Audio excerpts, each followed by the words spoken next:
এটা তো ଆଗରୁ ଏକାଧିକ ବାର ମୁଁ ଗଣମାଧ୍ୟମକୁ କହିସାରିଛି ଯେ ସମସ୍ତ ଆଇନ ସମୟ ଉପଯୋଗୀ ହେବା କଥା। ଓଡ଼ିଶାରେ ଯେତିକି ରାଜସ୍ୱ ଆଇନ ଅଛି ସେ ସବୁ ରାଜସ୍ୱ ଆଇନ 1980 ମସିହା ପୂର୍ବବର୍ତ୍ତୀ ଆଇନ ସବୁ। ଏ ଭିତରେ ମୋଟାମୋଟି 45 ବର୍ଷ ବିତିଗଲାଣି। ତେଣୁ ଯେଉଁଟା ସେ ସମୟରେ ପ୍ରାସଙ୍ଗିକ ଥିଲା ସେ ଆଇନ ବର୍ତ୍ତମାନ ବି ପ୍ରାସଙ୍ଗିକ ହେବ ଏହାର କୌଣସି ଅର୍ଥ ନାହିଁ। ତେଣୁ ସମସ୍ତ ରାଜସ୍ୱ ଆଇନକୁ ପୁଣି ଥରେ ଅଧ୍ୟୟନ କରି ଆବଶ୍ୟକ ତଳେ ପରିବର୍ତ୍ତନ କରି ସଂଶୋଧନ କରି ଏବଂ ଅବାନ୍ତର ଆଇନଟାର ପୂର୍ଣ୍ଣଚ୍ଛେଦ ପକାଇକରି କେମିତି ଆମେ ରାଜସ୍ୱ ଆଇନକୁ ସମୟ ଉପଯୋଗୀ କରାଇପାରିବା। ସେଥିପାଇଁ ଦୁଇଟା ଆଇନ Odisha prevention of land encroachment act ଏବଂ ଆଉ ଗୋଟେ ଆଇନ ହେଲା Odisha government land settlement act. ये दुईटा आईन को नहीं आमे चिंता करुचु जे ओडिशा रे राजस्व जमी को किमिति तार मैनेजमेंटा आहुरी निखुण करेई पारिबो। तेणु गोटे नुआ आईन Odisha government land management act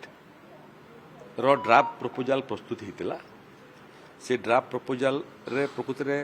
राजस्व विशेषज्ञ मान संगे भी कथबार्ता चली। राजस्व अधिकारी मान संगे भी परामर्श निया जिलापाल सम्मेलन में जिलापाल मान ए बाबद ग्राउंड रे जो अनुभव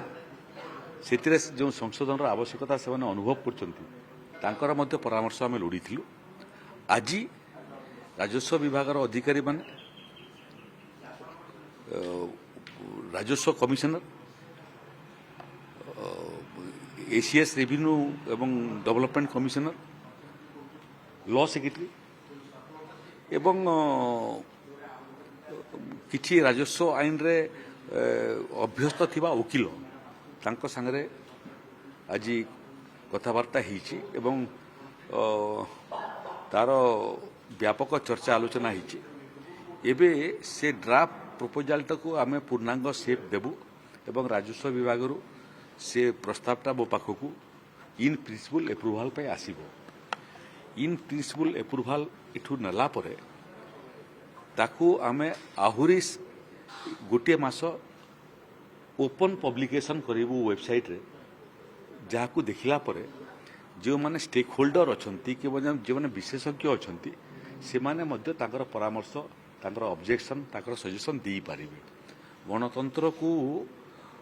एक तरफा निष्पत्ति न करी ताकू सहभागिता केमिति करई पारिबु। बार एसोसिएशन मान मतामत मागिबू जुडिशियल ऑफिसर मान मतामत मागिबू अवसर प्राप्त राजस्व अधिकारी मान मागिबू एवं से समस्त मतामत आसिला परे मासे परे ताकू आउ थरे शेष संकलन करी लॉ डिपार्टमेंट को जीवो। लॉ डिपार्टमेंट को सेटा अनुमोदन प्राप्त कला परे कैबिनेट को जीवो मुख्यमंत्री दफ्तर माध्यम रे एवं कैबिनेट को आसला परे पुरी सेटा आसंता चेष्टा चली विधानसभा अधिवेशन समय ताकू विधानसभा रे उपस्थापना करिया पे तापरे विधानसभा रे आलोचना हला परे एवं से बिलटा पास हला परे ओडिसा रे नुआ आईन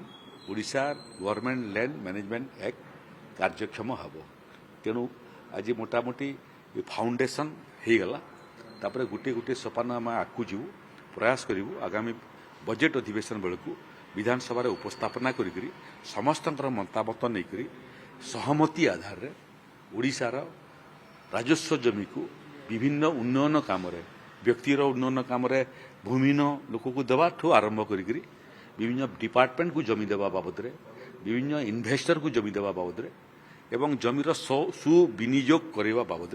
चूड़ांत आईन विधानसभा पास हो। सर पुराना आईन जो 80 पूर्व कथा कहले जोड़ा सेगुडा लागू होबो नहीं गोटिए लागू ने ओपीएलई एवं ओजीएलएस एक्ट रो आवश्यकता हेबो नहीं। Odisha government land management act हे गले बाकी भी गुड़िए आईन अछि तुरंत ओडिशा सर्वे सेटलमेंट एक्ट गुटे अछि से गोटे भिन्न पृष्ठभूमि भिन्न काम पई एक्ट एठी ओडिशा रे चकबंदी आईन अच्छी सेटा गोटे आ गोटे दिग को देखिक ଏଠି ଓଡ଼ିଶା ଲ୍ୟାଣ୍ଡ ରିଫର୍ମ ଆକ୍ଟ ସେଟା ଆଉ ଗୋଟେ ଦିଗକୁ ଦେଖିକିରି ତେଣୁ ଇଏ ଥରେ ଲ୍ୟାଣ୍ଡ ମ୍ୟାନେଜମେଣ୍ଟ ଆକ୍ଟ ହେଇଗଲା ପରେ ବାକି ଅନ୍ୟ ଯେଉଁ ରାଜସ୍ୱ ଆଇନ ମାନେ ଅଛି ତାକୁ ମଧ୍ୟ ସମୟ ଉପଯୋଗୀ କରିବା ପାଇଁ କ'ଣ କ'ଣ ପଦକ୍ଷେପ ନିଆଯିବ ଏକ ତ ସମୟ ଉପଯୋଗୀ ହେବ ଆଇନଟା ମଧ୍ୟ ଆଧୁନିକକରଣ ହେବ ଏବଂ ଆଇନଟା କେମିତି ସରଳ ହୋଇପାରିବ ସାଧାରଣ ଲୋକ ବୁଝିପାରିବେ ଏବଂ ସେ ଆଇନକୁ ବ୍ୟବହାର କରିକରି ସାଧାରଣ ଓଡ଼ିଶାର ଜନତା ତାର ଲାଭ ଉଠାଇ ପାରିବେ ସେ ବାବଦରେ ପ୍ରୟାସ ସେଟା ଆରମ୍ଭ ହୋଇଛି ଓଡ଼ିଶା ଲ୍ୟାଣ୍ଡ ମ୍ୟାନେଜମେଣ୍ଟ ଆକ୍ଟ ର କାମ ସମାପ୍ତ ହେଲା ପରେ ବାକି ଯେଉଁ ରାଜସ୍ୱ ଆଇନ ମାନେ ଅଛି ତାକୁ ମଧ୍ୟ ଅଧ୍ୟୟନ କରିବା ସମସ୍ତଙ୍କର ପରାମର୍ଶ ନେବା କନସେନସସ୍ କରିବା ଏବଂ ସେ ଆଇନକୁ ମଧ୍ୟ ସମୟ ଉପଯୋଗୀ କରିବା ଦିଗରେ ରାଜସ୍ୱ ବିଭାଗ ପଦକ୍ଷେପ ନେବ।